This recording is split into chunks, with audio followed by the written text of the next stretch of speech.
What's happening, everybody? I think this thing is working. I'm not sure. It is like storming outside, so if I lose the feed, I've lost the feed because it's raining like crazy. So, wanted to get a video in. It is Tuesday, and the track is not open tonight. When actually, Houston Raceway Park has been open on every other Tuesday, so hopefully I'll be able to get you guys some more track footage of Houston Raceway Park as the year progresses. So they're doing dig races and roll races on Tuesday and then dig races on Friday. So I'm not racing, that's why I'm here. Man, that wind is blowing strong. So hope everybody's having a good start to your week. Let me go ahead and check in with everybody. Let's see. Slash is in.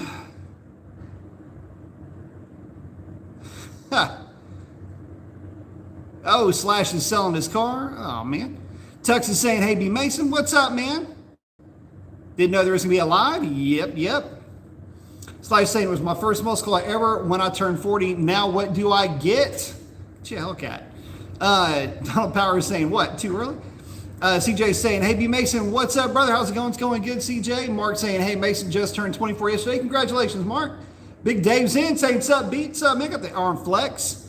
And Boosted Hemi is in. So what I wanted to do, guys, is I wanted to chat with y'all a little bit, talk to y'all about primarily the 392 engine. And the reason why I wanted to talk about this engine is I think a lot of folks don't really get how good of a package that is. And so I wanted to kind of talk about it a little bit, but from a slightly different perspective, more of an outsider's perspective really than anything else.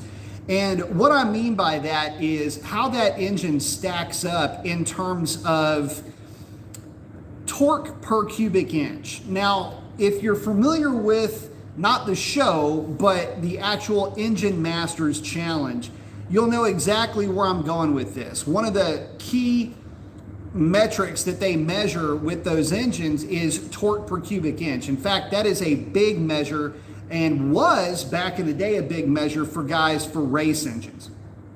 Basically, the higher the number, the better. Now, what does that mean? What do the numbers mean in essence? So let me kind of walk you through what the numbers would mean, and then I'll walk you through some numbers with that 392 and show you just how good the combination can be if it's done properly. So basically it works out like this. An engine with about, well, if it's 1 foot-pound of torque per cubic inch, that is primarily going to be a very, very basic, low-performing engine. And keep in mind, these engines, what just flew up my face?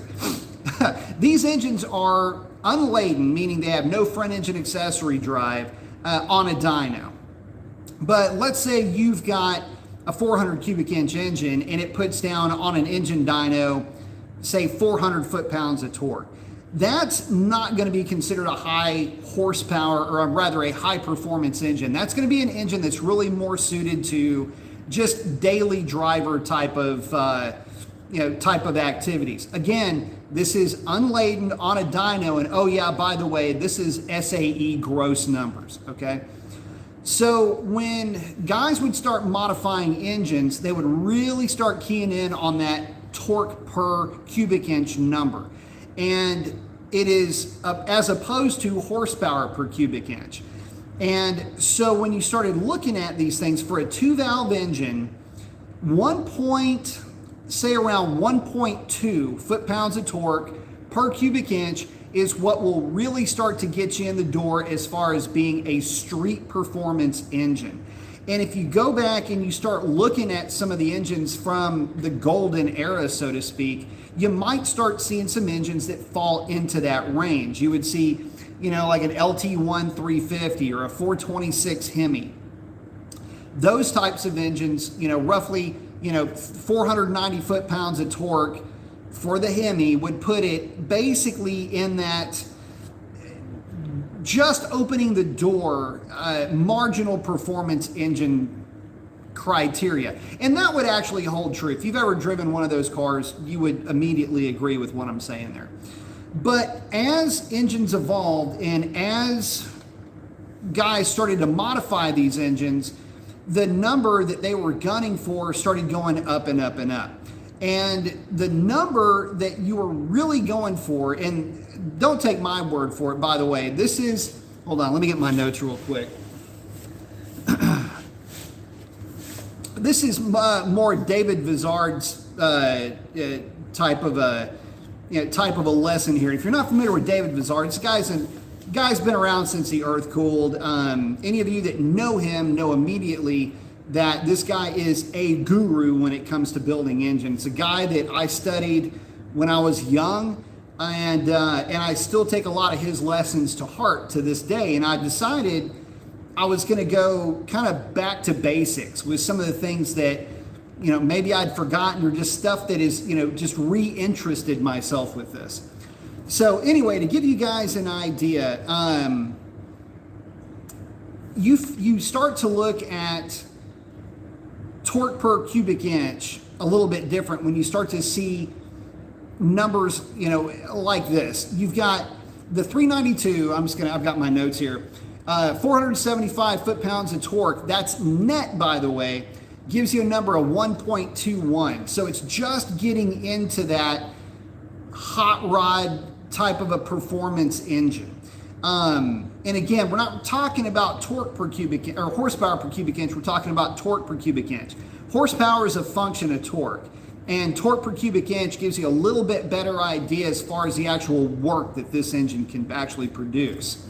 So moving past that, that'll kind of give you an idea. But by the way, that 1.21 number is pretty interesting because I'll give you an example. One of the David Vizard's recipe engines, and I thought this was really cool, is the recipe for his 383. And basically it works like this. After you're done building that 383, it's going to make roughly 1.28 foot-pounds of torque per cubic inch. That's 1.28 foot-pounds of torque per cubic inch gross rating on a dyno with no front engine accessory drive. We have a 392, roughly the same cubic inch displacement, making 1.21 foot-pounds of torque, but it's a net rating. Give the thing another 15 foot-pounds of torque to take away some of the parasitic loss from the water pump and the alternator, and those numbers end up being practically identical. So we're just going to run with this statement as a general statement. Your 392 has the same torque per cubic inch as a David Vizard recipe engine build 383.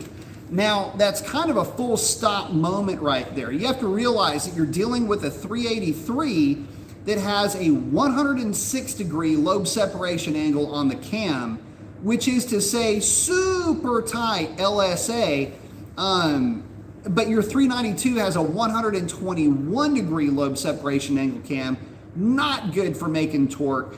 But yet here we are with an engine that makes great torque and has exceptional, well, it's a stock drivability. That 383 is not built as a race engine, but it is built as a significant, strong performance engine. And when you take it for what it's worth, it's actually pretty good. But what happens if you start trying to level the playing field a little bit? I mean, we are talking about old school 350 base stroker versus Gen 3 Hemi, but the Gen 3 Hemi really is a stroker small block when you look at it from, again, a little bit of an outsider's perspective. It certainly isn't a low deck or even, for that matter, a high deck big block. So it falls into a small block category just by dimensions, right? So let's take a look at what happens when you modify one of these 392s. And this is what really should give you a better understanding of where you're at. So before I give you the torque numbers on one of the cammed 392s that I'm involved with, just understand this. When you're talking about torque per cubic inch, so we talked about like that 1.2 number, that number that kind of gets you started. 1.3 is a number that you want to get to if you want a strong performing street strip engine. 1.33, 1.37 is getting to be fairly serious, relatively significant power figures, but it's really kind of encroaching on a streetability type of an issue. And 1.4 will put you in basically the top 10% of what most like circle track-ish, like stock-ish type hot rod engines would produce back in the day. Because we got to kind of keep things into perspective. And by the way, you know, to really get into like the Engine Masters type of a class engine, you got to be at like 1.57 or higher. Chances are you're not going to get there. You're not going to want to get there because it's just way too much cam and a whole lot of work for an incremental gain that you really can't feel. It might be a bit of a pain in the ass to drive on the street. But the big idea here is to try to get to that 1.4 number. That's going to be a significant number because back in the day, that was like top of the top class guys. Engine builders were making 1.4 foot-pounds of torque per cubic inch. And in a world where most of the higher class race engines were around that 1.35. So with a cammed 392, this is with my sniper cam, that engine ends up making, after you do some dyno calculations and correct backwards, conservatively, again, you have to remember that this is a number with the front engine accessory drive on the car, that engine will go from roughly 475 foot-pounds of torque to the crank to somewhere around 552, which puts you at 1.408 pound-feet of torque per cubic inch. Now I want you to think about that for just a minute. That's 1.408, almost 1.41 foot-pounds of torque per cubic inch. And keep in mind that every 100th point is a significant gain here, okay? So you go from 1.35 to 1.36, that is considered a fairly significant difference. This is a 1.408. And to put things into perspective, everybody talks about the Coyote engine and how good that engine is. And a lot of times people say, well, you can't really compare the Coyote to any of the 2-valve engines because it's a 4-valve engine, and they are exactly correct in saying that. You really can't. I mean, by definition, any 2-valve engine is undervalved to begin with. So when you try to compare it to a Coyote, even though it's a significantly smaller cubic inch displacement, it has more valve surface area. It can just simply, by opening the valves, flow more air. But to give you guys an idea, your Coyote engine from the factory net rating is 1.39 foot-pounds of torque per cubic inch. So I want to run that backwards for you guys real quick to make sure we're still all on the same page, no pun intended.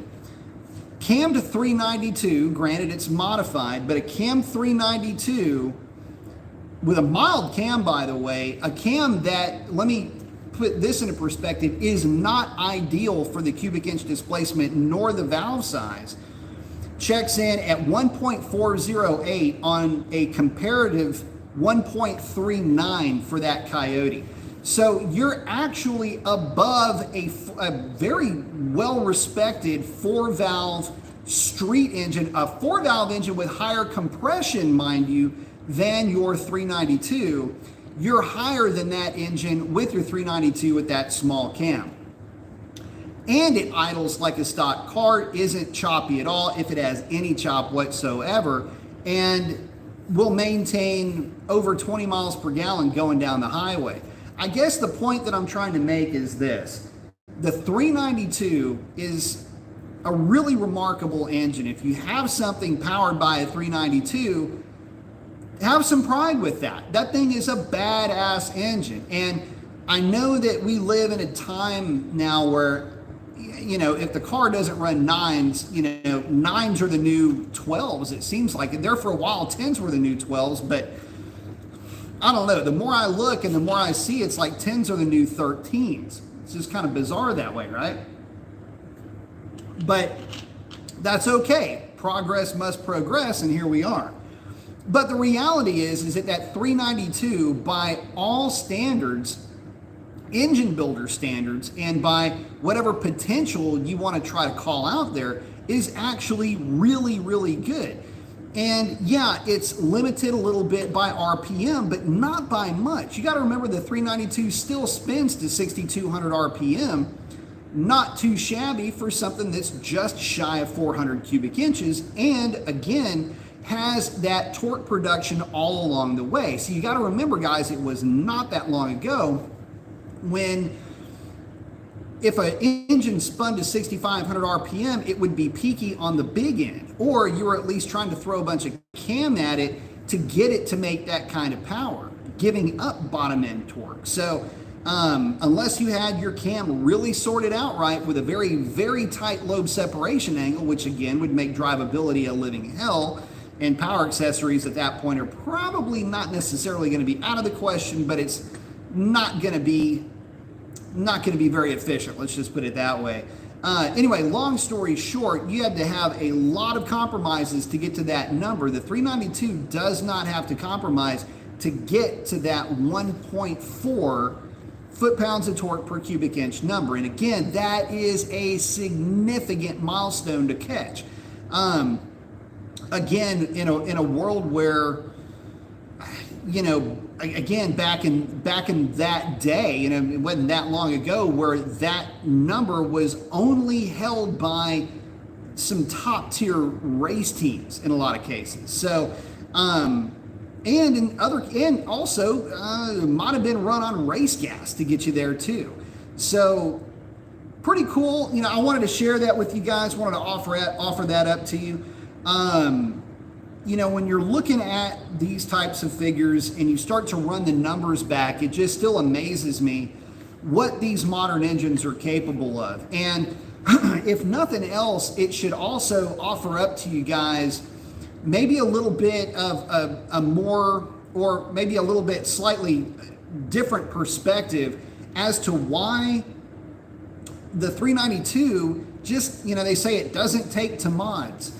Yeah, it does, but you have to remember that you're starting out from a really, really good place. So starting out from where you're at, to capture more performance out of that engine is, you're doing a pretty good job. And again, with that small cam, and there are other cams that I think maybe even a little bit better than that one that I've come up with, but that one is good. The one I'm talking about is the Sniper Grind. That one's good because it doesn't even have a lobe. It almost sounds like a stock cam. So, you know, without any change to drivability, and basically with only making the engine feel like it's got more displacement in essence, that engine gets to that number. And again, I think that's pretty good, all things considered. So anyway, let me check in with you guys real quick, see if you guys have any questions along the way here. Let's see. CJ saying the 392 is a beast. Yeah, it is. Roy's saying, hello, me. What's up, Roy? Hope you're doing good. Alberto saying, AB Mason took my scat to the drag strip and ran a 12.3 at 112 and 3,900 DA. That is not bad at all. That's really good. So to give you an idea what you've accomplished, Alberto, to give you an idea, your car was rated at a 12.4 at 110 when it was new, and that was at sea level. So good job, man. Sovereign Knight's checking out. He's going to be on the stream, but he's got to go take care of something. BB78's asking, how do you determine fuel quality and know if you have bad quality fuel? Do you prefer certain stations like Shell over 7-Eleven? The thing that I do is I'm constantly data logging, and I'm looking at knock sensor voltage. If I see a steady state and then a spike, or if I see a steady state then under load higher than normal voltage, I'm going to know that there's possibly something going on there. But if I start seeing spikes in voltage of like 3 volts or something like that, I'm going to know straight away that there's something going on there. So for me, it's just I'm logging the knock sensors as I'm driving the car under high load conditions. As far as gas stations, I usually just use what's convenient. I typically like to stay with major name brands. So, Valero, Exxon, Shell, Chevron, that's who I'll stick with. But I've got buddies of mine that, and myself included, that, I'll hit up Buc-ee's. Another buddy of mine is big into Costco gas. Most of it is actually pretty good. The only thing I can really tell you is, try to get fuel in a nice area, areas where other people are getting a lot of premium. And if you live in an area with a lot of guys with motorcycles, they're always running premium boats, things like that. A lot of those guys will typically run premium in those vehicles.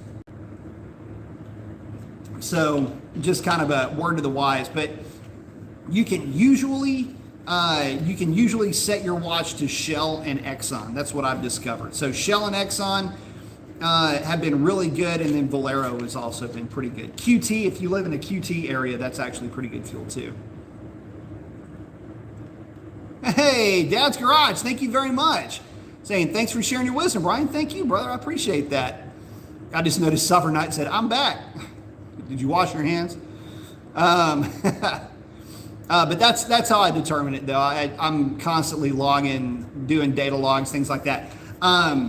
If my car runs kind of weird, I'll do a log and do a couple of high load hits with it. But for the most part, to be honest with you, I don't even log this car anymore. I just go right up the street over here to Shell, put gas in it, go right to the drag strip or right to the spot, go make some hits and have fun with it. So,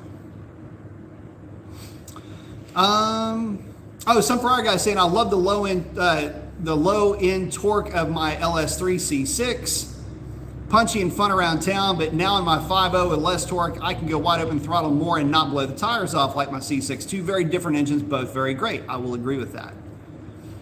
Sam saying, if anybody got a lead on a 68 to 79 Dodge truck, let me know. Good luck with that, buddy. Been looking for one for a while, and the only ones that I have found have basically been trying to give themselves back to Mother Earth.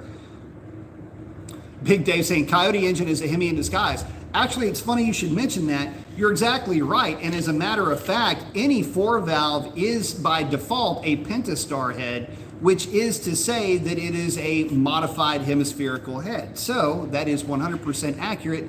And that's also verifiable by Project 903 or 906, whatever it was, which would have been Dodge's 4-valve Hemi that they were calling a Hemi that was actually a 4-valve engine. Buick had one as well at the exact same time. They just never released them. Chuck Rice saying, is my RT shaker optimized for 91 or 93? It's optimized for 91. Sam's asking, I'm thinking of putting a twin 4-barrel on a parallel plenum intake. Do you think it's overkill for a 318 and a New Yorker? Yes, it is. Stay away from the gimmicky style intakes like that. Just stick with a single 4-barrel. RPM air gap is the best way to go. And I mean the absolute best way to go. You will not do better. Sierra's running an old school performer type manifold. I would prefer to see you put an air gap on it. Not that it really makes a big difference with that thing because it doesn't rev high enough.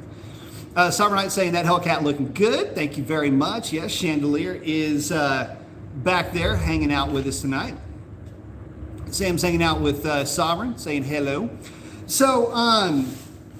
So getting back to what we were talking about, David Vizard, guys, if you guys want to know and you want to learn about engine building and what all of this engine math means, the guy has got so much experience with wedge engines that it would blow your mind. I mean, this guy over 50 years has forgotten more than most of us will ever know.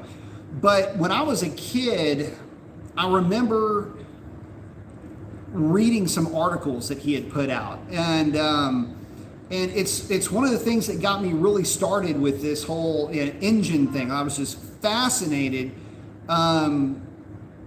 with learning more about engine math, engine technology, cam theory. All of that came when I was a little kid, reading these books and reading articles and stuff like that. And one of the things that I always found interesting was there was, at that time, there was kind of an idea that you could buck the system somehow. And keep in mind, this is when everything was carbureted and guys were running real tight lobe separation angle cams, trying to make a whole bunch of power with them. And although they're cool, don't get me wrong, that tight LSA makes the cars, that's going to give you that signature real choppy sound. Well, if you've ever heard a modern choppy sounding cam, chances are it's got a lobe separation angle of anywhere from, say, 113, which is a real common fuel injected tight lobe separation angle for a fuel injected engine.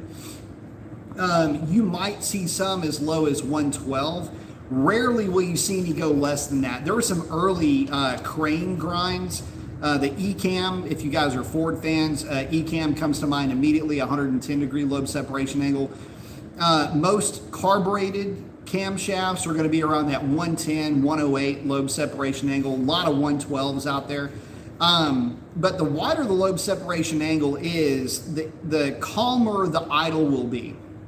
And to put it in perspective, a wide lobe separation angle opens up the exhaust valve earlier. So you have higher pressure coming out of the exhaust earlier, which means that higher pressure isn't pushing your piston down. But you open up that valve earlier, you evacuate the cylinder, you close the intake or the exhaust valve earlier because you've opened it earlier, which means you're opening your intake valve with a cleaner air charge. You're making the intake runner more active by doing so, and that's why that tight lobe separation angle makes significantly more power, is because you're doing two things. You've got scavenging because you've got the overlap because you're waiting forever to open your exhaust valve, because remember, it goes suck, squeeze, bang, blow. So you blow is happening while you're trying to suck. That's the overlap part, which reduces the activity on your intake runner, which makes the charge actually slower per RPM, makes it kind of bucky at idle, as you can imagine. And then once it gets efficient, it starts making a lot of power because it's able to use all that pressure to drive the cylinder down for a longer period of time. Well, that's where you get that choppy sound from, but fuel injection systems don't like that because a lot of overlap can really piss off and screw up sensors. In other words, sensors are picking up funky stuff going on. You've got incomplete mixtures happening at idle, which is freaking out with fuel trims and everything else. That's why typically the tightest lobe separation angle you're going to see on a fuel injected car is going to be somewhere around 112. I know you can run tighter than that, but for the most part, you're going to see 112 being the tightest. And with Mopars, usually you'll see a lobe separation angle of somewhere around 114 to 116. I still think that's way too wide, even for these engines. I would prefer to bring it in a little bit. I like cams in like the 113-ish lobe separation angle for these Gen 3 Hemis. And then you start to get into intake center lines and built-in advance and all this other stuff. I mean, we could really get nutty with, camshaft theory and all of that. Everybody that's ever been into engine building on any level, the first thing they do is they'll either really gravitate towards camshafts or they run like hell away from them because, the camshaft dictates basically how the engine runs, but there are so many different ways to get to the same result. And there's compromises all over the place. Even when you're talking about variable valve technology and stuff like that, you're still going to have a lot of compromises when it comes to the actual shape of the grind. So anyway, and I can tell you, I could give you cam specifications and it would literally, I could have 10 different camshafts that would run differently with the exact same specifications on paper, on the card. But it's everything that's not on the card that the card doesn't tell you, which will dictate how that cam works too, which is the ramp rate. If you've got a solid roller or a solid flat tappet, it's going to be, you've got a you've got a lash ramp and then an actual ramp. There's all this other stuff that comes into play. It's like, oh my God. Anyway, but getting back to it though, the Gen 3 is actually a really good engine, and the 5.7, there's just so much more upshot for the 5.7 because it just doesn't come with any performance parts. The cam is a little bit smaller. They have fantastic cylinder heads and a really good intake manifold at that. Practically identical in terms of performance to the 6.1's intake, but it just doesn't have the cam, and it doesn't have the exhaust. Add a cam and exhaust, little 5.7 turns into a bit of a heathen. So fun engine, fun car to play with. Like Grid saying, hello B, I have red Gatorade today, ice cold. Very nice. Red's always a good play. Good safe bet. So red Gatorade is a good safe bet for an outing. Like if you're, going on the boat, you got a softball game, something like that, you got to take care of more than just a few people. Nobody is going to say no to red Gatorade. Some people may shy away from the purple. They just can't handle it. But the red Gatorade, always a safe bet. I like it though. My dad bought a Tesla Model 3, fun car, standard range plus, and I'm excited to goonify it a little bit. I like it.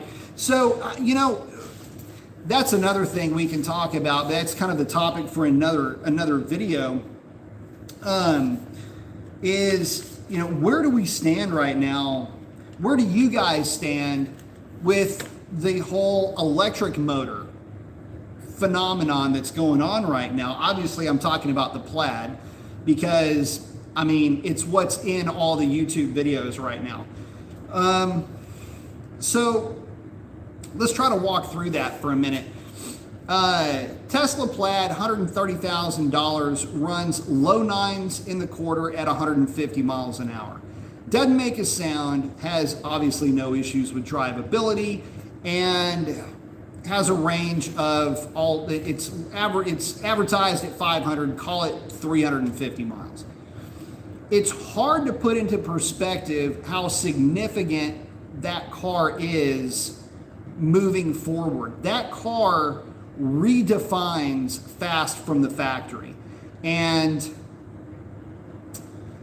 I think that it is the first nail in the coffin for a lot of guys when it comes to internal combustion engines as a hot rod.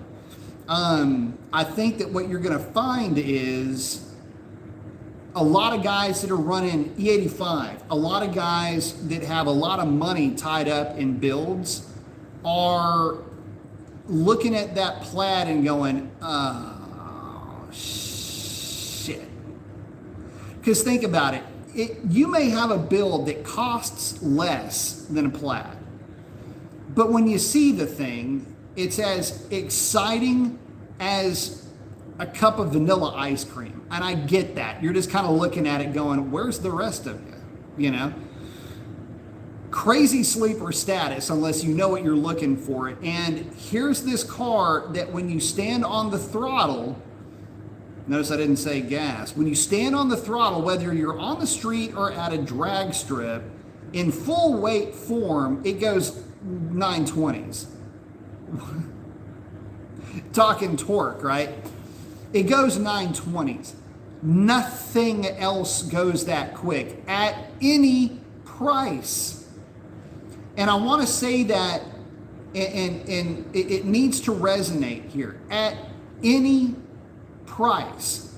You can say that it's $130,000. At any price. $130,000, $230,000, $430,000, $830,000, or $1.8 million still doesn't accelerate as fast as $130,000 Tesla Model S Plaid.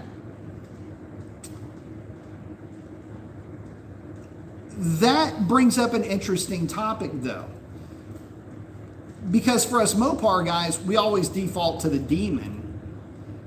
And here's the catch. Right now, the Demon is trading at about $130,000 for a low mileage offering. What do you pick? And that's going to be the topic for another video that I put together. Probably be a standalone, but we can talk about it now. What do you pick? Do you pick the Demon? Do you pick the Demon? Because now we're talking dollar for dollar here. Do you pick the Demon? I don't know. A lot of guys will say absolutely not for a number of reasons. First of all, to get the numbers out of the Demon, you have to run race gas. That's expensive, and well, you got to store this stuff. To run the Demon, you obviously have to run a tire, but to run the Demon like that, you've got to be on a prepared surface, and a well-prepared surface at that. And that's to try to get a 9 anything number out of that car. Well, what about the Plaid? We're still talking about the same cost of entry here at $130,000. So $130,000, I can run 920s, which is a lot faster than, well, 10.0, 980, which is what you'll get out of the Demon in most conditions. With unbelievably good air, you'll get deeper into the 9s. Ray, Z, and I were hovering around race cars when they were all running 970s in as delivered form, but that's with 100 octane gas on a very well prepared surface. And we're talking torque here, but now we're also talking convenience. You don't have to have race gas to run the Plaid. You don't have to have race electricity to run the Plaid. The Plaid doesn't care what octane electricity you put in it, as long as it's got electricity in it. And, oh yeah, it's got a pretty healthy range. Keep in mind that you can pump it full of electricity at your house. You can just let the thing charge up. So, lots of things to unpack there, a lot to consider. Talking torque here, obviously that electric motor makes all that power down low, all this other talk about a positive displacement supercharger doing everything it can do to make an internal combustion engine make all that torque down low. You're trying to basically do the same thing. You're trying to make an internal combustion engine act like an electric motor. So is the electric motor just doing a better job of being a roots blower or positive displacement blower internal combustion engine? Is that really what that electric motor is? Is it just a better mousetrap is what I'm getting at? I don't know, it's tough to say, but in the world that we live in this YouTube world that we all seem to reside in a lot of ways, with public opinion and all basically revolving around numbers and who got taken to Gapplebee's and ate the Gapple sauce and insert whatever clever Gap related pun you want to throw out there. In a world that we're living in with that, dollar for dollar, is it even worth buying the Demon when that Tesla literally is more Demon than the Demon is? I don't know. You guys think about that. Let me check in with some of y'all's comments here. Sam saying he can't wait to see somebody throw a cam at a 392 Jeep. That would be pretty sick. Sovereign saying the other day I saw some lucky SOB driving around in a red and black TRX. Nice. Got a lot of those running around right now.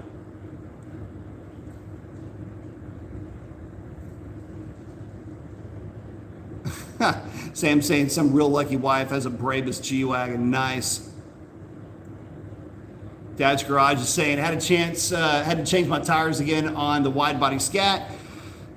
Michelin Pilot Sport AS4s were fantastic, but had stupid propensity to hydroplane. Yeah, they do. I'm at a loss trying the BFG Force Comp 2As. Those are actually pretty good. Mark saying red Gatorade's a classic.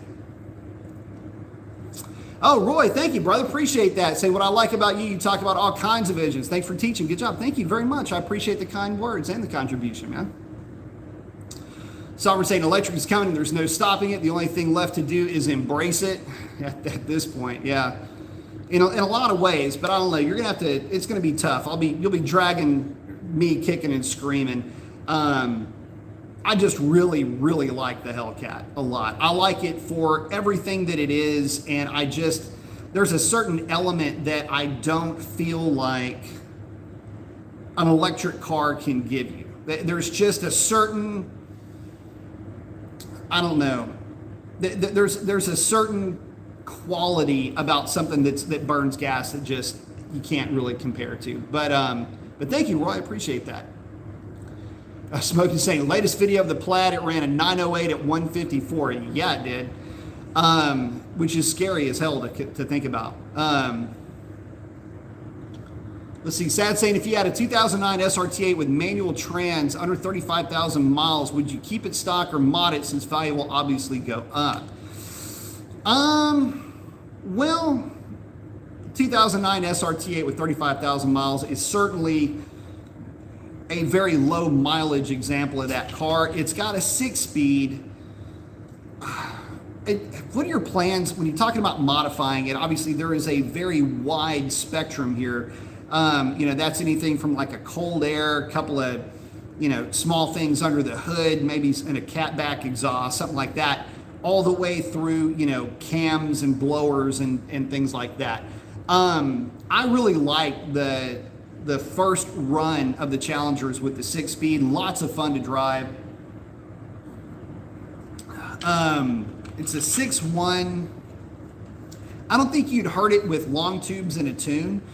I think that would just kind of add to the flavor. Invest in a really good set of headers though, and then let that run. That's the direction that I would go with it. I wouldn't go too crazy with it, but a little bit of spice, a little bit of flavor isn't going to hurt it too much. Roy's saying it is too expensive with the electric cars right now. It is, but it isn't in a way. And here's what I want to ask you guys. So right now, the only manufacturers that we have to look at, for these electric cars are Tesla, Porsche, Audi.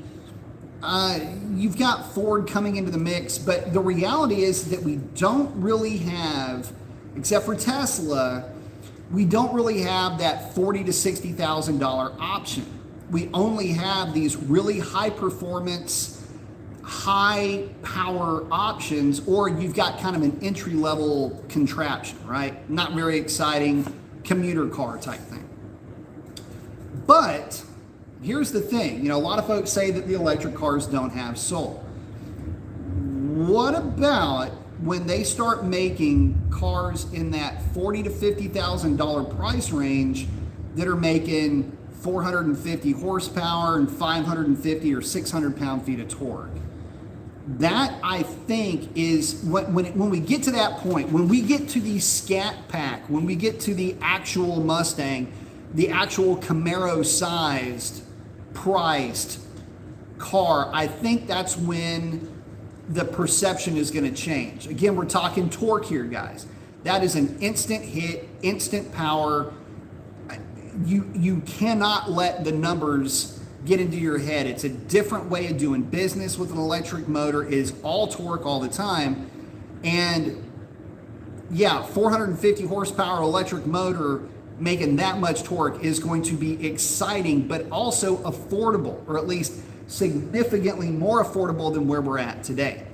So maybe they don't have a soul now because we're still dealing with kind of a binary market right now. We're dealing with entry-level, lower, non-life factoring vehicles for most of us. In other words, a Nissan Leaf isn't part of the commuting experience. It won't satisfy the need of your day-to-day commute back and forth to work, regardless of the price. Let's say it's $20,000. It doesn't matter that it's so cheap, and convenient for that matter, because it'll charge like that because there's no battery power or no battery size to it. But it doesn't matter to you because it falls outside of what is going to satisfy your needs as a commuter.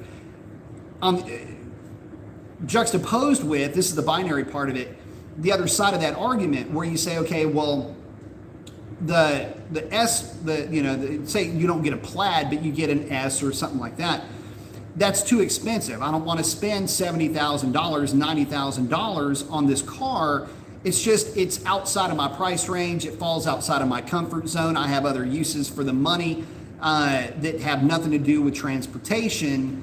Yeah, it could be exciting to drive, but nothing is going to be $90,000 worth of exciting to me. And that is where there's just huge vacuum for that $50,000 to $60,000 or that $40,000 to $50,000 car that goes 0 to 60 in 3.5 seconds, that gives you a range of 400 to 500 miles, that does all of these things that, say a 392 powered Scat Pack would give you, but yet it's electric and has all the conveniences of being electric. You never have to go to the gas station. You never have to change the oil. There is no maintenance. Basically, it's about you put about as much maintenance into one of these things as your blender, right?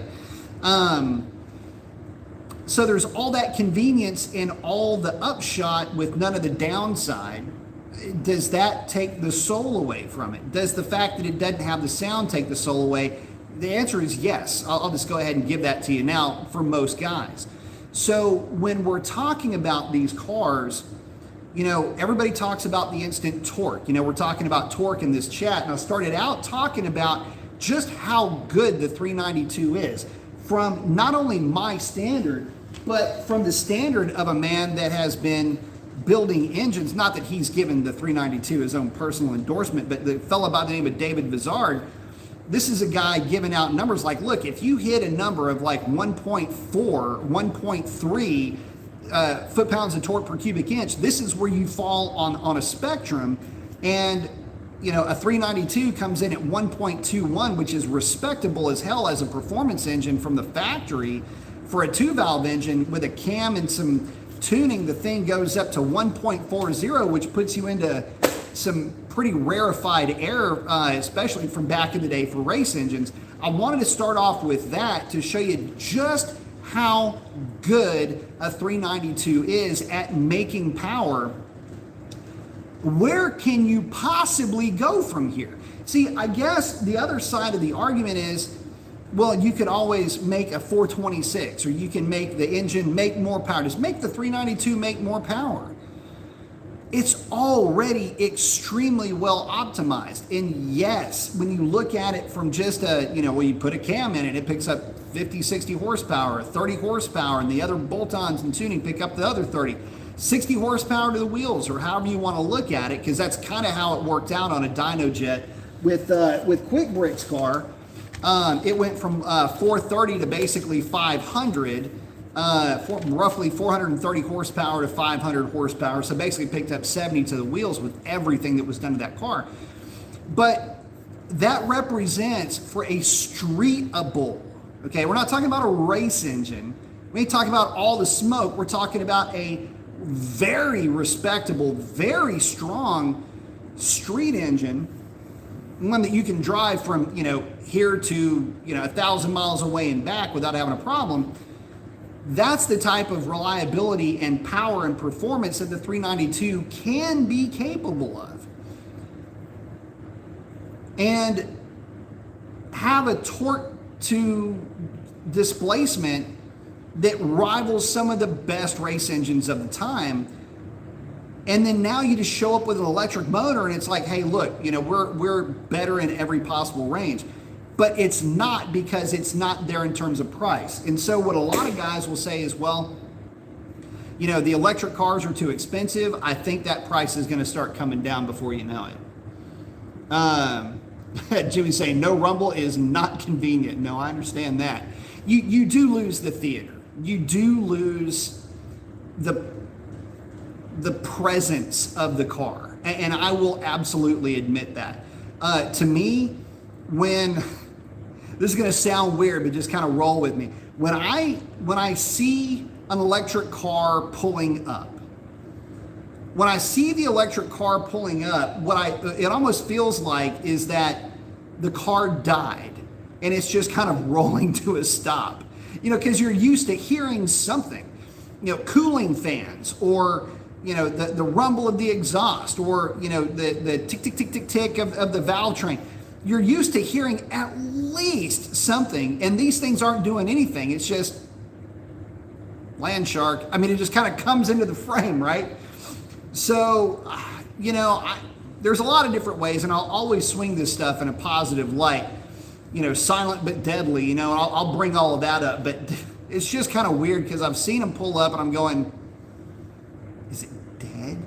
Like, how did they get it here? Did it just coast here? Like, it's just, there's no sense of occasion with a electric car. And I know that the Plaid has the speakers and you can make it sound how, like, whatever you want.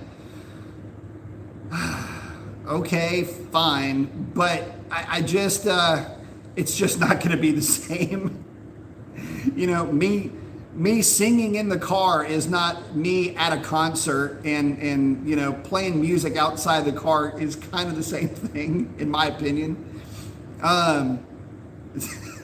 Just live it on a prayer. Anyway, it just doesn't make a lot of sense. It's just funny to me. But you lose the sense of occasion without having that exhaust note, and it's like you lose part of your voice with that.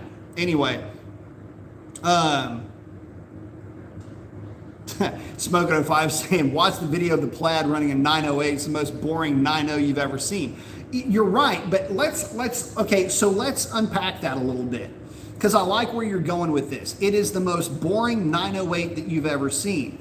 But let me also remind you that we live in the modern era, and it's all about that number. It's all about that gap. It's all about that win. And it's all about how badly did you beat somebody. Nobody talks about the engine. When you're watching these videos, nobody's talking about the engine. Nobody's talking about the cam. Nobody's talking about, like, as a unit, like as a, man, that cam, I bet you that cam's got da-da-da-da-da duration and da-da-da lift. And man, it's never that. It never is. Yeah, and I actually remember a time when guys would talk about combinations as it pertained to racing. Like the combination was the key, the cam specs and everything else that came from the build was the key to that discussion. But now it's not. All of that just falls by the wayside, and it's results only in a vacuum of all the hard work and thought and tuning and the process to get it to that point. So in saying that, as a business, knowing that and seeing that as being the fact and the case, yeah, it's kind of a boring watch. But when you put that same car up against the 1,000 horsepower GT500, the one that I was watching just a little bit ago from a roll,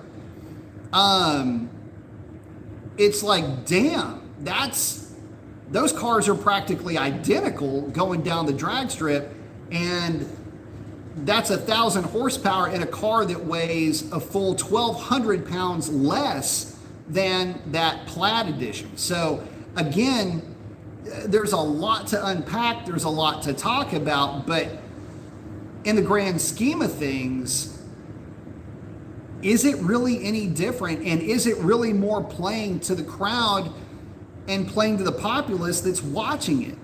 Because the only thing that the populace cares about, they don't care about the process. They don't care about the story behind the results. They only care about the results. And when you throw down 9-second quarter mile times, keep in mind, I've illustrated that there is a massive difference between a car that runs, or that you watched, friggin' Nathan's car run out of my life, and my car runs 10.50, his car runs 9.96, and it's like, where did he go? this Plaid would do the same thing to his car that he did to my car. It would be out of this world before I got through the traps, right? So again, it's having the conversation of you lose the theater, but you gain the spectacle. I'm going to repeat that. You lose the theater, but you gain the spectacle. Is it a balance? Is it a wash? For some people it is. For a lot of gearheads, it's absolutely not. Roy's saying he likes to hear that rumble. He's paying for it. I like it. Shane's saying, what up, B? Got the arm flex. I like it. Liger saying, hell yeah, B Mason. Love the insight. Thank you, brother. Appreciate that. Chuck saying he would pick the Demon. I will never invest in an EV unless it becomes law. Hopefully not. It won't. Here's one thing about the EV though. And this is kind of what we've talked about before. You know, we're talking torque, we're talking power, we're talking kind of Demon versus the Plaid because they're both basically the same price right now. It's what they're trading for in essence. Here's something though that I want to run past you guys, especially if y'all are big EV fans. What happens? What's the going rate for a new battery pack? That's kind of what I would like to know. How many shops are going to get started, and how many startup shops, should I say, are going to get rolling because of battery maintenance and battery replacement?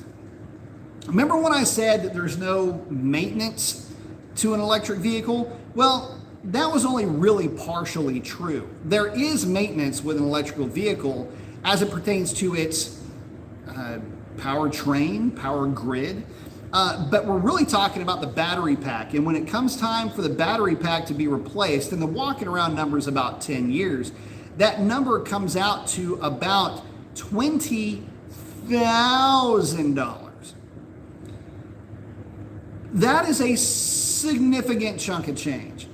$20,000 is roughly the same cost as putting, I don't know, a couple of engines, or at least one heavily built engine and blower combination and everything else like that into your scat pack.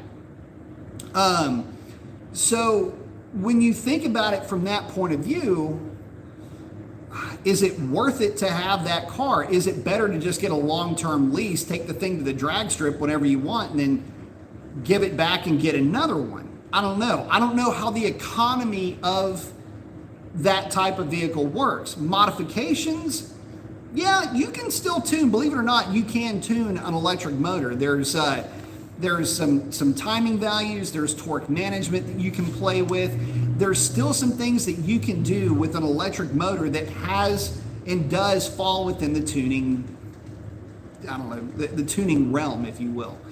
But the reality is that at some point that battery pack is going to have to be repurposed, recycled, replaced, if nothing else. And I would like to remind you that you're going to have to really consider what you're going to do at that point with that vehicle.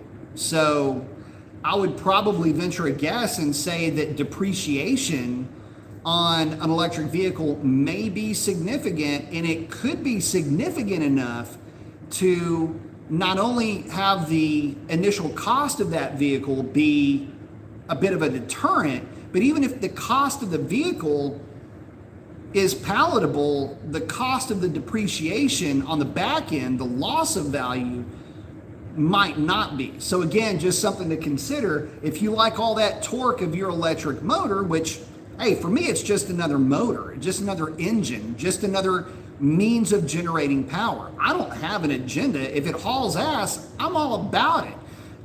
In fact, I was playing with one of my, the only kit that I own left now today, after I got through doing yard work. I got an old RC8 that I converted into an 8-scale drift truck, makes a ton of power.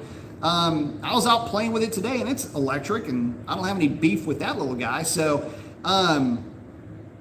anyway, it's telling for guys that will say, the electric's the only way to go. Well, maybe, but as a long-term play, it might be the worst way you could go. So just something to consider. Chuck saying the new drag pack runs mid-7, so smoke the Tesla. Not necessarily, because the new drag pack is not VIN. It's not even a street car. So there's that. I mean, you've got the E-Cobra jet. I think that thing finally went 7s also. That would smoke the Tesla, at least at the drag strip. You couldn't do it on the street, again, because that's a vehicle that doesn't have a VIN, can't be insured, can't be licensed to drive on the street. The only downside to all of this is that nobody's gotten freaky with a Tesla Model Plaid yet, Model S Plaid yet. Nobody's stripped one down. Nobody's, just jacked it down to its component parts, pulled 700 pounds out of the thing, puts it on a sticky tire, then takes it to the drag strip. What happens if the damn thing runs like an 820? And it just kind of does it over and over and over and over and over and over and over again. And it's technically still a street car. See what I'm saying? Like, yeah, you're talking about a race car versus a street car, a 4-passenger street car at that. See where I'm going with that? I mean, it's not only is it not a fair comparison, but I don't know that you would want to wake that dragon up, man. Tux is asking, what is the cheapest Dodge vehicle out of the lineup? I am not sure, man. Couldn't tell you. Probably one of the pickup trucks from a fleet point of view. Maybe one of the, maybe a minivan from a fleet, in a fleet lot. So I'm saying, I agree, there is a quality internal combustion engine powered car that just can't be recreated in electric very much. Efren saying 6.1 is better than a 392. Well, if it's better, then why did they change the 6.1 and why did they discontinue it and start building 392s? I mean, if you know something that Dodge doesn't, let us know. But how do you figure that the 6.1 is better than the 392? I'd like to hear your position on that. Mighty SRT8, what cam would you recommend for a 6.1?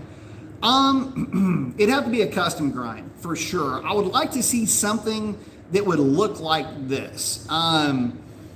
Intake center line of roughly 108, 107 to 108 would be good. Lobe separation angle of about 113, because I like that for these Gen 3s.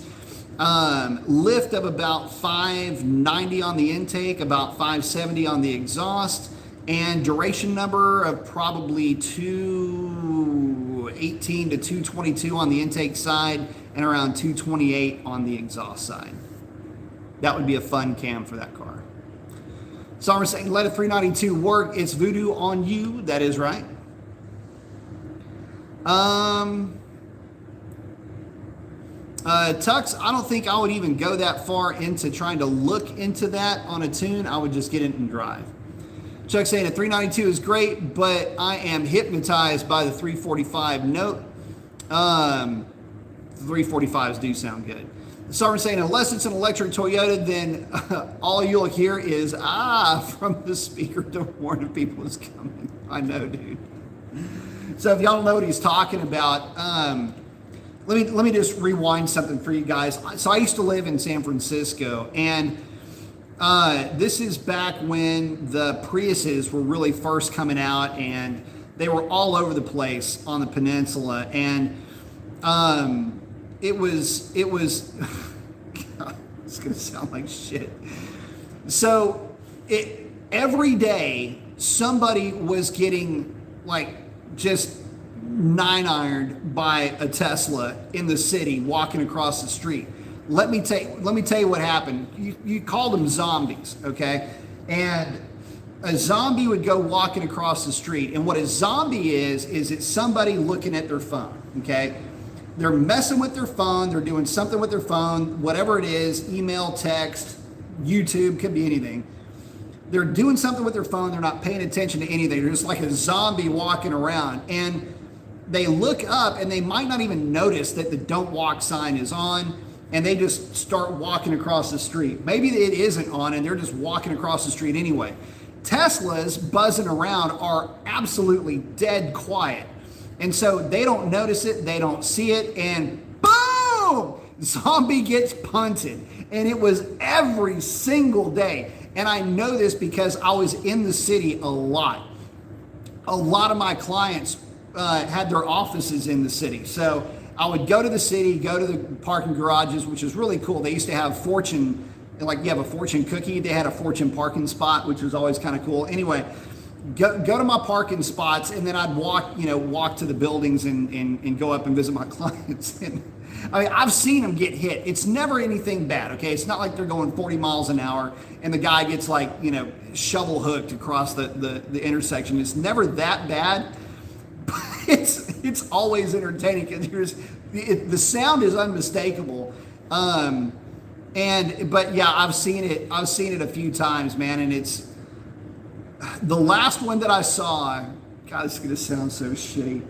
This is why that yeah sound comes out from it is because of that. But anyway, one of the last ones I saw, this lady got punted by a Prius. And again, the Prius is only maybe going 10 miles an hour when the thing finally made contact. But she had this really long black hair, and all I remember was this black hair going everywhere.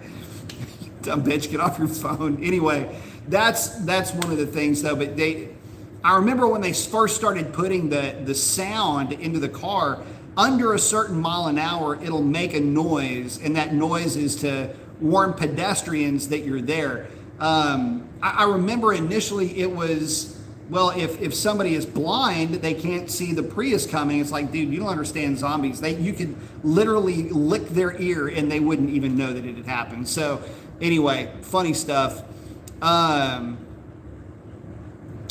Chuck's asking if I can explain the drag pack engine 347. Sure. It is basically, it's a Gen 2 Hemi, Molnar internals, lots of cam with a big ass, I think it's a Whipple that they're putting on that thing. I believe they're using the new 3.0 Whipple on that engine.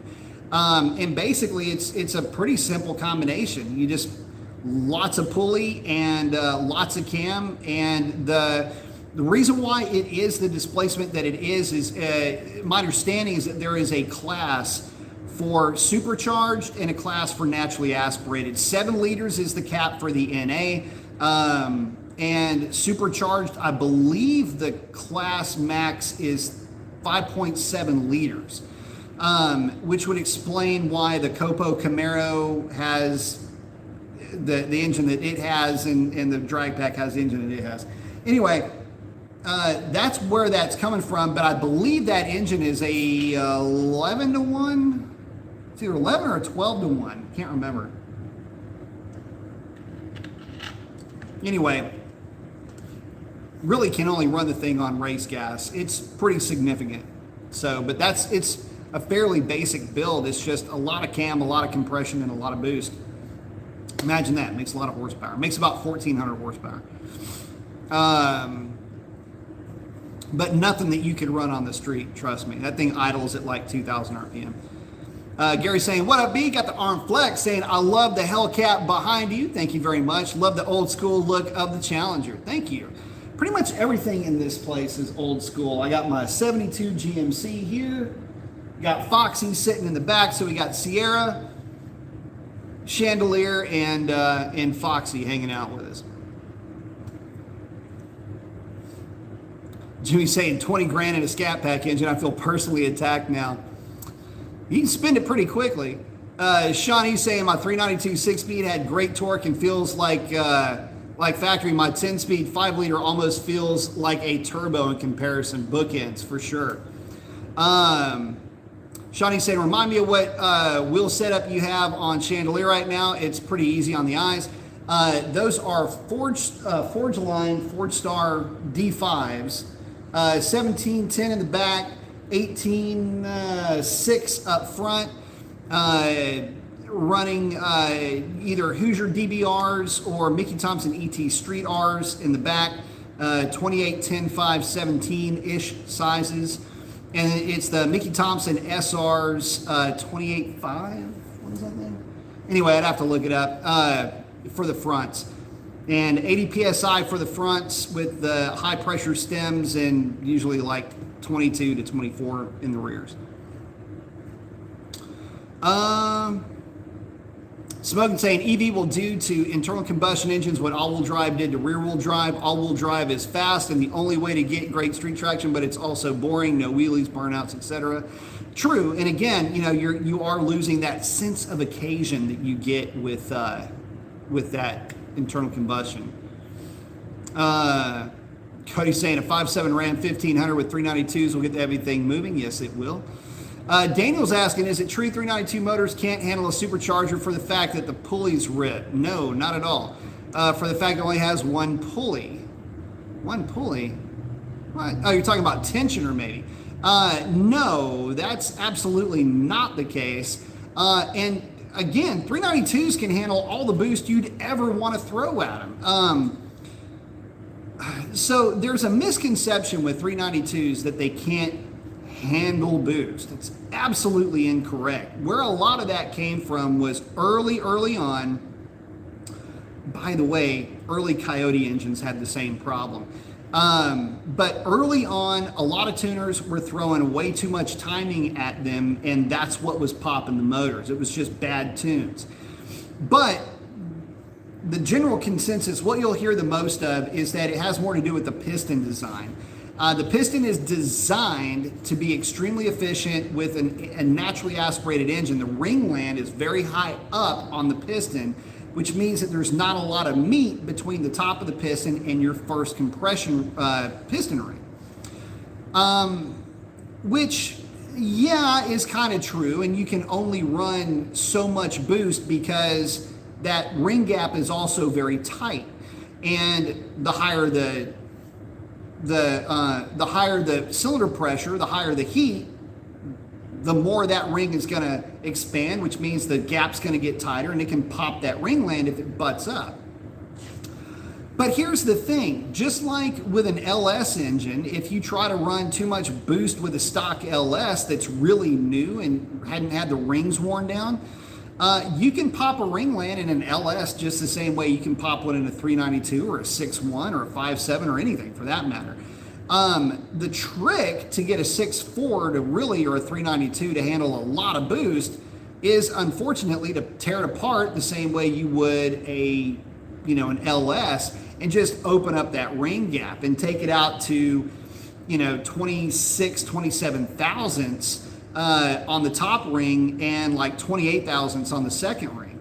Put the thing back together and go to town with whatever you want to do. E85, boost it, etc. The only difference is that if you've torn it down to that point, you'd probably just put better pistons in it anyway, right? So there's that. But it's really, to be perfectly honest, it has more to do with the transmission not being able to handle a whole lot more power than what that engine makes with the boost that it's going to make. In other words, if you take a 392 and you throw a D1 Pro Charger at it, the D1 Pro Charger with a race intercooler and all the fixins to make it work is going to bump that thing from like 400 and on a Mustang dyno, because that's where my experience mainly lies. But on a Mustang dyno, you'll take that thing from 400 horsepower to the rear wheels to 535 horsepower to the rear wheels,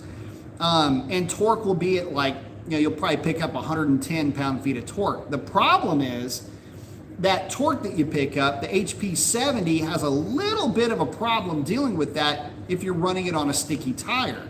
Over time, you can actually wear that transmission out a little bit quicker than what you might expect. It's not going to happen overnight, but I've actually had them slip on the dyno. So there's that. But no, we have had lots of Pro Charger builds, and none of them had any issues with the right tune. So I would say that you're probably more inclined to hurt the thing because of too hot of a tune, which I'll be honest with you, the really aggressive tunes actually make less power on pump gas than the properly tuned cars do on 93. That's just how it is. If you overtime anything, it's going to make less power. It's not a fuel quality thing. It's just a physics thing. It's a cylinder pressure thing. It's a cylinder pressure versus time thing. Anyway, that's where a lot of those rumors came from. And granted, yeah, a lot of guys figured out pretty quickly that they could hurt these engines really easily if they didn't tune them properly. But those that are in the know and that have been doing this for a while figured out that no, there's still some room to play. But by the time you start really throwing the wood to these engines, you're going to want to start making changes to the internals of it anyway. I mean, we're talking significant boost numbers, making significant power numbers into the 700 horsepower range anyway. So there's that. Chuck saying, guess you're right as usual, not for comparing a race car to a street legal EV. I'm just a Challenger worshiper. No, I get it, man. Jimmy saying, we forgive you, Chuck. All is forgiven. Chuck saying, Jimmy, love that drag pack. Imagine if it was street legal. No doubt.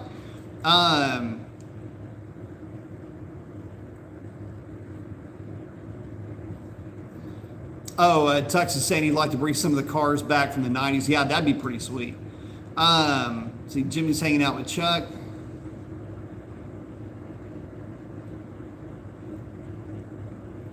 Let's see. Hang on just a second, Tux. I got to move past you real quick. Cody's saying, would a 5.7 Charger with ported intake manifold, long tubes, intake, and exhaust be a challenge for a 392, considering the 5.7 is near choked to death and the gearing is long? So I'm gonna unpack all of that, and I'm gonna tell you that no, it's still not gonna. It's gonna get handled like a UPS package by a 392. However, that will change when you cam that 5.7. When you give that 5.7 a cam that actually works with the displacement, but also with the cylinder head that you're working with, that's when that car will really wake up. And at that point, you'll be running very similar to what a 392 will run. It won't be exact, but from a roll, it'll at least be in the same conversation, whereas before it won't be. At the drag strip, might be a little bit tough because of the torque advantage of the 392, but again, with that cam, you can definitely annoy a 392. I'll put it to you like that.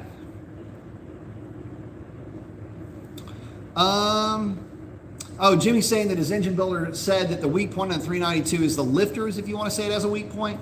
That's partially true. You wouldn't use those lifters with an aftermarket camshaft for sure. But just like with any displacement on demand, by the way, that's the GM phrase for MDS, which is multi-displacement system for the Hemis. All of those lifters have a nasty habit of failing. And ask anybody with an SS, anybody that bought a cop car, those cars have all had cams replaced in them, just like the Chargers have had their cams replaced. That's just more a symptom, or I should say more a result of the symptom of letting the car idle for a long time and not changing oil intervals, or not having your oil intervals change to meet the fact that the car is running for a long period of time. It's just not putting any miles on the thing. I'll give you an example. We have trucks in our fleet. I've got, at this stage of the game, somewhere north of 20 of the Ram 1500 Tradesmans. All of them are Hemi trucks, and we've got, like, mine is sitting at 130,000 miles with only exhaust manifold bolts have been placed. We've got trucks that have got over 200,000 miles that have never had any issues, maybe the Hemi tick at the most. We've had trucks with transmission issues, but no engine issues. So out of the 20 odd trucks, I would say that half of them have had to deal with the Hemi tick. I would say that a couple of them have had, maybe 3 at the most, have had transmission issues. But we're talking about trucks with mileages that are above 150 to 175,000 miles. Again, with some of these trucks over 200,000 miles, those trucks are driven. They don't idle ever. And so that'll kind of give you an idea as far as the whole idea behind, the lifters being a problem. I don't think that's the case. I think if they're driven, you're good. If you let them idle for any real length of time, oil does break down, and those types of lifters are heavy. And I think that is one of the key factors in those failures. Whether it's Mopar or GM, because GM has had the exact same problem, that's just what we've seen, at least on the fleet side. Cody's saying that 392 is supposed to be Dodge's version of a Gen 1 Coyote, amazing for NA builds. It's just a really good, naturally aspirated, big cubic inch engine, and it's just awesome. Roy's saying, you can fly by Mr. Police Officer in your e-car with lights turned off doing over speed limit. The only thing he hears is a swish. 105 mile per hour alarm on his gun. I'll tell you something funny. I'll admit to something here. I don't see, this is going to sound weird, but just kind of walk with me on this. If I see two guys line up, Scat Pack and a Mustang on the street, let's say they're both on a drag pack, they launch the cars and they take off and they're drag racing. I'm like, yeah, cool. If I see it, and we're talking a couple of, high 11-second cars getting after it. That's a 1094, that's a street race.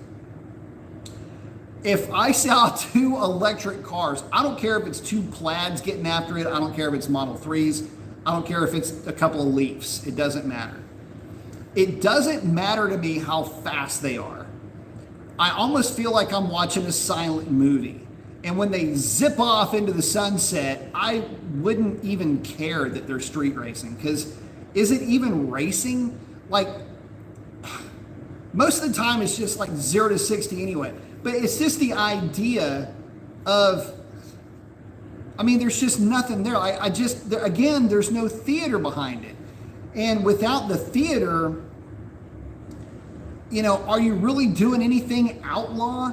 I guess part of the whole outlaw idea is the sound and the driving and the shift and just the differences in the engines, and how one package will have an advantage, but then that advantage leads into a disadvantage, and vice versa.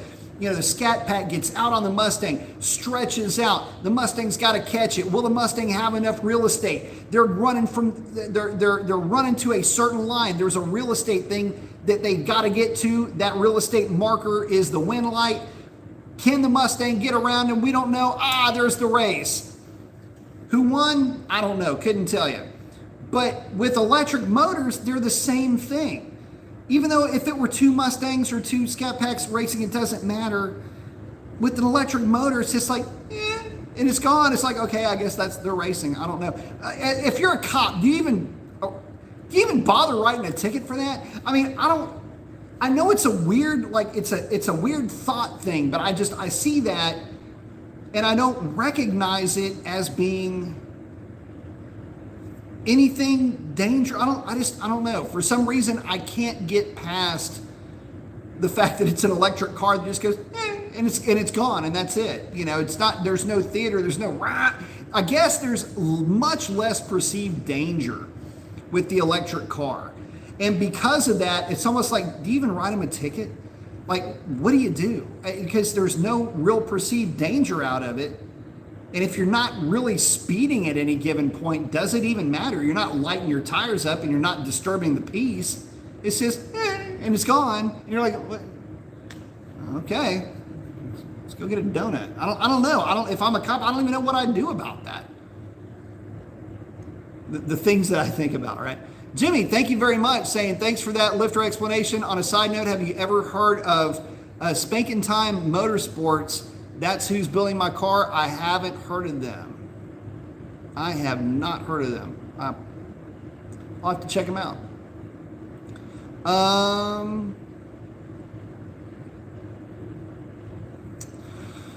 But thank you very much for the contribution. Cody's saying, I feel the 392 is supposed to be Dodge's version of the Gen 1. Got to that.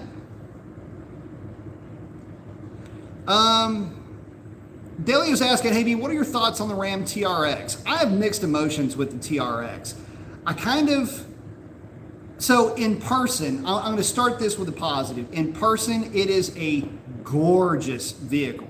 I mean, the stance, the look, the presence, the interior, everything about that truck is amazing to me. The performance is mind-numbing. It is a 6,500-pound truck that goes mid-12s in the heat in the quarter mile. It is specifically targeted to go after the Raptor, though. And part of me is, I'll admittedly sour grapes over the whole thing. Because it's Mopar, I want, and Mopar lives, dies, breathes, you know, their checks are written on the backs of nostalgia.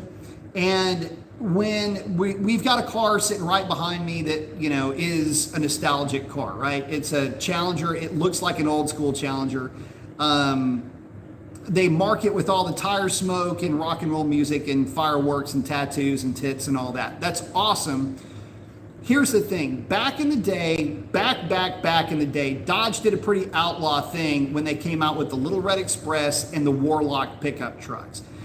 That was at a time when trucks did not fall under the same bylaws for emissions, catalytic converters, stuff like that. So they made hot rod pickup trucks, and that was your Little Red truck, Little Red Express, if you will.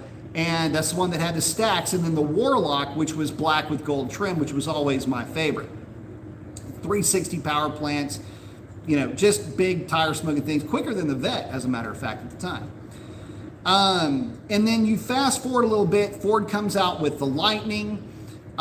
Chevy had the 454 SS. Dodge was a little bit late to this party, but they basically mic dropped it with the SRT10 truck. Again, top of the food chain when it came to performance, especially now when it comes to pickup trucks. Mainly talking about trucks now. But, you know, that street truck hot rod is what Dodge did really well, and that's what they shut, you know, they're going directly after that Lightning. Well, the same kind of thing happened with the TRX and the Raptor. My only thing is that they've got this great opportunity with the RT. And it ain't like you can't put a Hemi in a truck, right? I mean, it's already kind of there. And you would think that it would be just as C-spot run simple as it could possibly be to put that Hellcat engine in that truck. And to me, that would have been perfect. An RT, you know, kind of like Ernesto's truck, his RT pickup truck, but with the Hellcat engine, an HP90 transmission, lowered stance, you know, basically a mid 11-second truck, or a low, I should say, 11-second truck from the factory. That would have been sick to death. And it wouldn't cost, you know, $90 bazillion the way that the TRX does. But I can tell you that with the TRX, I will admit, you will know where your money has been spent. The interior of that truck is freaking awesome. I got a chance to check out Matt with Mo's Performance's truck. I got a chance to check out George's. That's that real pretty blue one that I took the video of. Those trucks are stunning in person.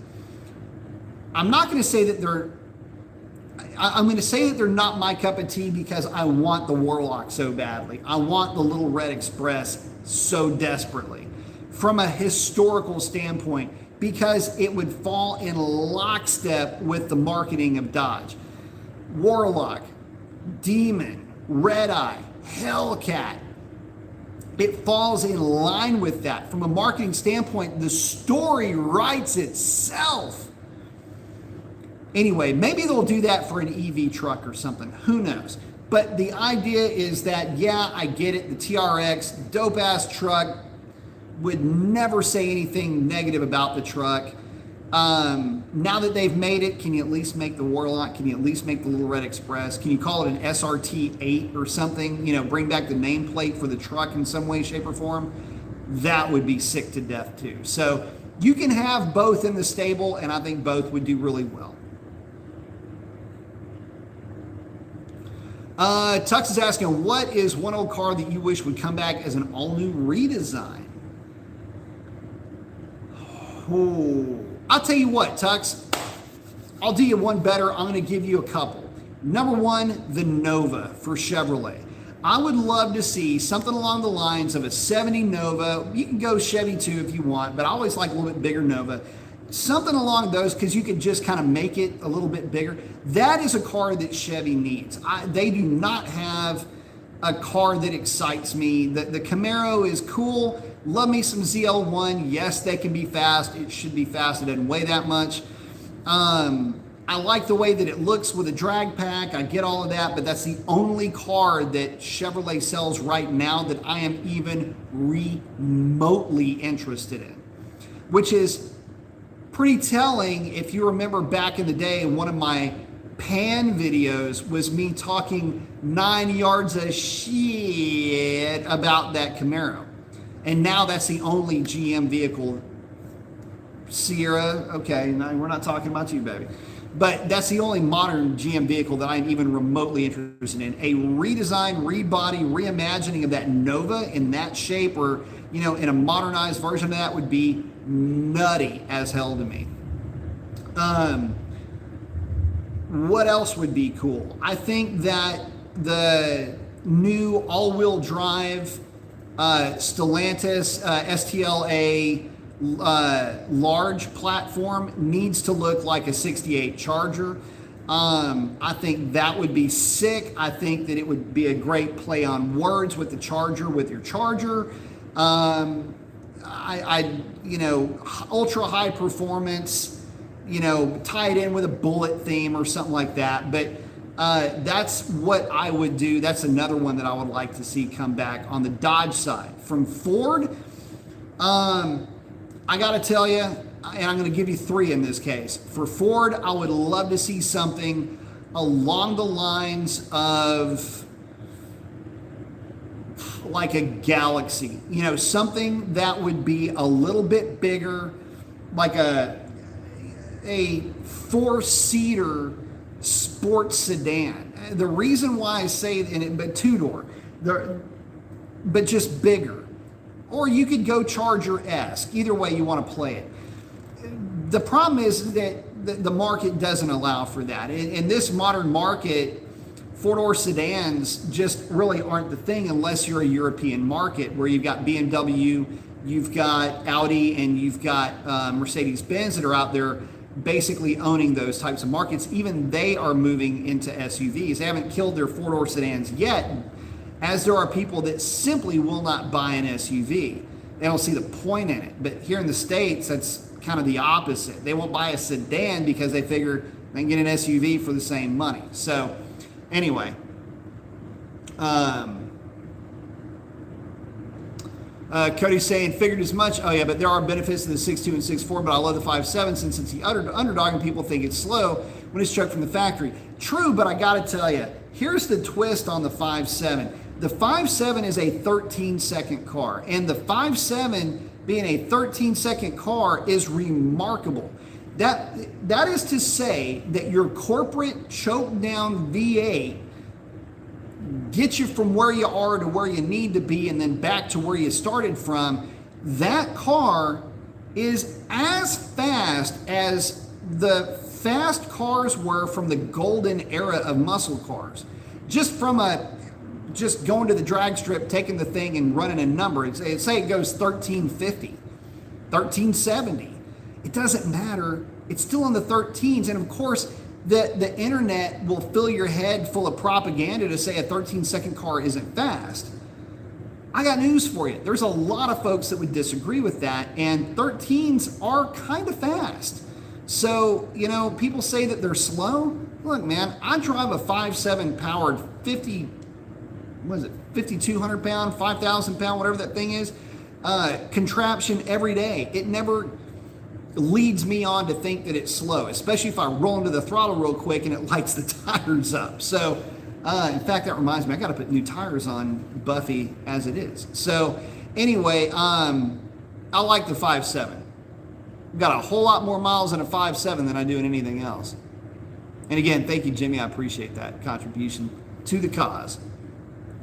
And Mark said, I agree with Kobe. Nobody expects a fast 5.7. Jimmy saying, all good, man. They're out of California. He's been in a few magazines. He built a green Challenger named the Grinch. It ran like a 9.3 with full interior. Was a long shot if you heard of him. Yeah, I just, you know how it is. You know, when your whole world is basically looked through with blinders and you're only dealing with, you know, real specific stuff. A lot of times I don't get to see what everybody else is doing, which is kind of a bummer. Jimmy's saying he's got 3 Little Red Expresses. That's awesome. Jimmy's saying Monte Carlo SS, another awesome car. Love those things. So I'll give you, Jimmy, you're bringing up the Monte SS. Do you remember the Daytona variants? There was a Pontiac and a Grand Prix and the Monte SS. There was a guy that had one of those Daytona, the slant roof cars in San Bruno. It was a pretty sweet looking car. Ford Torino would be another one, absolutely. Yeah, those were neat cars. You know, the Torino, basically the B body sized cars. You know, you could go with this, you could go Roadrunner, Super B on the Dodge side. You could go the Chevelle, the T37 from Pontiac, which was the same basic car.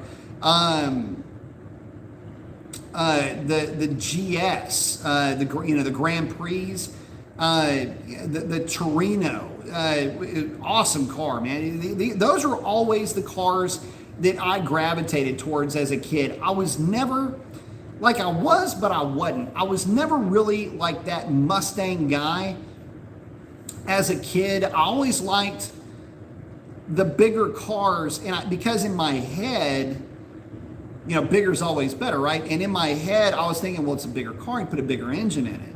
And if you have a bigger engine, if you put bigger parts on a bigger engine, you get bigger power numbers, and so you just go faster than the little car. Anyway, that's kind of how my head worked when I was a kid, and so I always gravitated toward those bigger cars. Here's another one. You want to talk about a car they ought to bring back? One of my all-time favorite cars. 69 through 71 Lincoln Mark III. Come on, Ford, you can definitely do that. That would be sick to death. Love those cars. If you don't know what a 69 Mark III is, it's a Lincoln. And they're a little bit on the fat side, kind of heavy, but it's got a 460 in it. And that 460 makes the same power as the 375 440 made. So, except it just makes more torque because bigger engine. But yeah, 365 horse, 460, I think it made, I forget how much torque, a bunch of torque. Anyway, that car with the, I think they called it a high torque rear gear, which was like a 308 or something like that. Anyway, it didn't matter because you stand on the gas and they would just take off and haul ass, and you could re-gear them and hot rod them because they're a big block. You can just go as fast as you want to go. Anyway, always loved the look of those things and always kind of wanted one, but they can be a little bit hard to come by these days.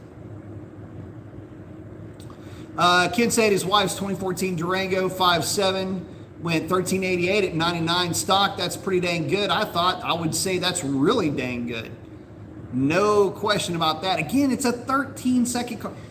People don't realize, go back and look at what all the cars ran back in the day. You can go, Bud Lindemann video, it doesn't matter.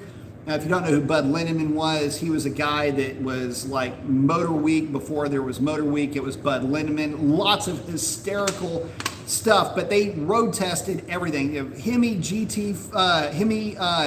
500s. If you don't know what a Charger 500 is, it's a homologation car, one of my all-time favorite cars ever. Anyway, long story short, even on slicks, most of those cars would not run 12s. They would be in the low 13s. And before you say, entire technology, look, dude, a slick is a slick is a slick. And back then they had plenty of VHT and plenty of slick 'em and stick 'em. And those cars, again, I mean, would struggle to get into the 12s if they got into the 12s at all. And so, yeah, 13s is fast. It's respectably fast, as a matter of fact. Jimmy saying GTX, another good one. Jimmy saying Cutlass SC brings so many great non-muscle car, if you will. Well, the thing is, a lot of the really cool cars were just executive muscle cars. They were kind of tarted up muscle car. Like, you know, what is a GTX? Well, it's a Roadrunner with all the options, in a way, if you want to think of it that way. Kind of the same thing with all the rest of them. The reason why I like the Lincoln is just because it was a plush-ass car. It looked cool. So I always thought that was one of the most gangster-looking cars. Tux is saying the Sebring, the 96 Impala SS. That's a shame, that car. That's an awesome car. Mark III, the movie the car was built off of. That's right. Good call on that one, Jimmy. Very good one. Scariest horn ever. Smokify saying, imagine a 70 Chrysler 300H on airbags. Oh, dude. Front and rear EV motors. That's another one. I mean, look, the old, okay, so another favorite car of mine, this would be Super Trick. 58 DeSoto. One of my all-time favorite cars. That would be a sweet one. You know, just a reimagining of that.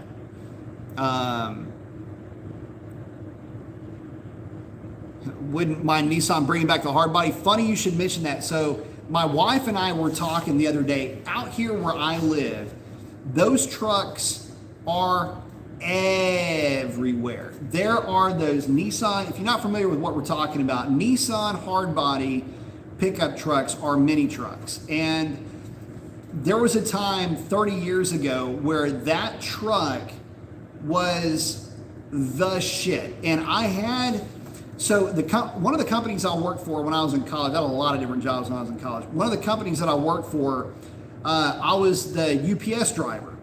And my truck, my company truck, was this little Nissan hardbody pickup truck, little 5-speed truck that was literally only running on 3 cylinders. It had a connecting rod brake, and it was stuck. The piston was stuck at top dead center or somewhere in the piston travel, in the cylinder travel, and it was literally only running on 3 cylinders. I think the rod, the cap broke off of it. Anyway, I don't know what was wrong with it. I was, just a kid at the time, but that was my truck, and that thing would still rip second gear. So anyway, I kind of love those trucks. Anyway, there's one of the pizza delivery guys has a truck that looks just like my delivery truck. And I told him, I said, dude, if you ever want to sell this truck, I will buy it from you. If only to have my delivery truck back. But anyway, I love those trucks. And the Nissan hardbody, the Toyota equivalent, whatever that contraption was called, the Ranger, I had a Ranger Splash in college, which I absolutely love, which I'd never gotten rid of that truck. The little trucks, I love those things, man. They're so much fun. Indestructible too. That Nissan would take a beating. Mark's asking, did anybody hear about the Trackhawk being discontinued? Haven't heard about that. Don't really know where that platform is going to fall in line with any of the Stellantis platforms, but I wouldn't be surprised if they started to phase out some of those trucks, although the Trackhawk seems to be selling okay, so I don't know why they just discontinue it for no reason. Unless they're making a move to something else. Not sure. Cody's saying it might have been the Hilux. Maybe it was. I thought it was, what's the name of it? Anyway, out where I live, there's a lot of those little trucks, though. There's the Toyotas, which probably is the Hilux, which I always really liked the Yoda, especially the 4-wheel drive trucks. Had a neighbor that had one that was sick to death. But the Nissans were always dropped. The Yodas were always lifted. I just always really liked those trucks quite a bit. So anyway, getting back to it, kind of got a little bit off topic there, but getting back to it, talking torque, primarily talking about the 392. What I really wanted to do with this chat was just to illustrate really how good you have it if you've got a 392, and really where you can take your 5.7 for that matter. But really to show how good you've got it today and why it's so difficult to get even more power still out of one of those things. You're already starting out so high. Well, not only does common sense tell you that when you see it's basically 500 horsepower and 475 foot-pounds of torque, but other numbers would suggest, and again, that torque per cubic inch really comes into play. Any two valve that's making more than really 1.15 foot-pounds of torque per cubic inch is a pretty spicy little engine. And then again, we're talking about an engine that, let me look at my notes here again, what was it, 1.2? Hang on, my bald head gonna blind you there.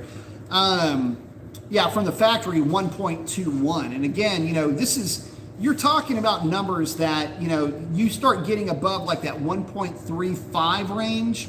That's, each hundredth of a point to capture is going to start to get, it's going to be a challenge, no doubt about it.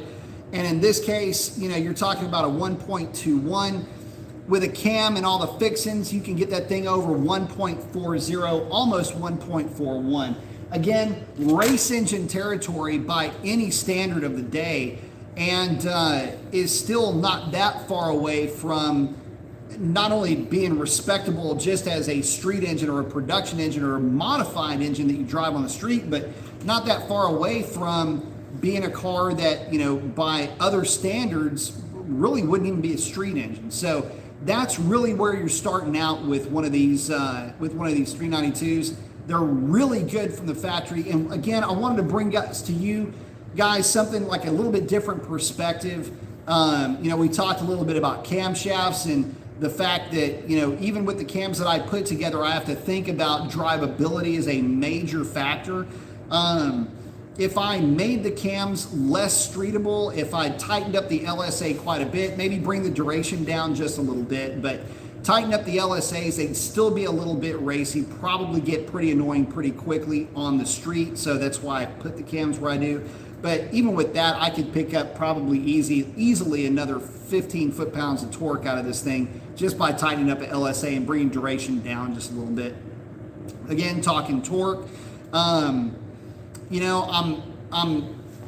not surprised that you guys, where I'm talking about Plaid versus Demon, that dollar for dollar thing, that may come out as a standalone video.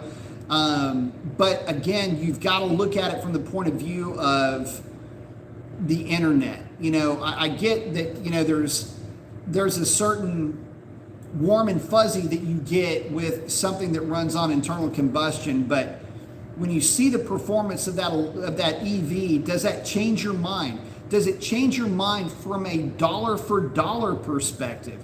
Do you even think about the cost of the batteries and the battery degradation over time? Does that even come into play, or is it just, what is the thing making today? I'm not going to modify the car, I'm just going to lease it anyway. I don't care about the battery, that's somebody else's problem. Let me have this thing right now. Is that where you're at with it, or do you go for the long play with the Demon and maybe modify it, maybe not? You're going to have to do a lot of work to that car to get it to where it would run with the Plaid. Would it even be worth it to you at that point? Would you want to defile a Demon to that respect? If it's your car, you can do whatever you want with it, but did you buy it because it's a Demon, or did you buy it because you wanted to go fast? If you bought it because you wanted to go fast, the Plaid's the same cost. And it will go a lot faster than that Demon ever will, bone stock. Anyway, lots to think about, lots to chat about. We're coming up on 2 hours, guys. I got to hit the sack. So with that, thank each and every one of y'all for hanging out with me. Love each and every one of y'all. Could not do this, would not do this without you. And with that, keep her shiny side up. You're going to send it, don't bend it.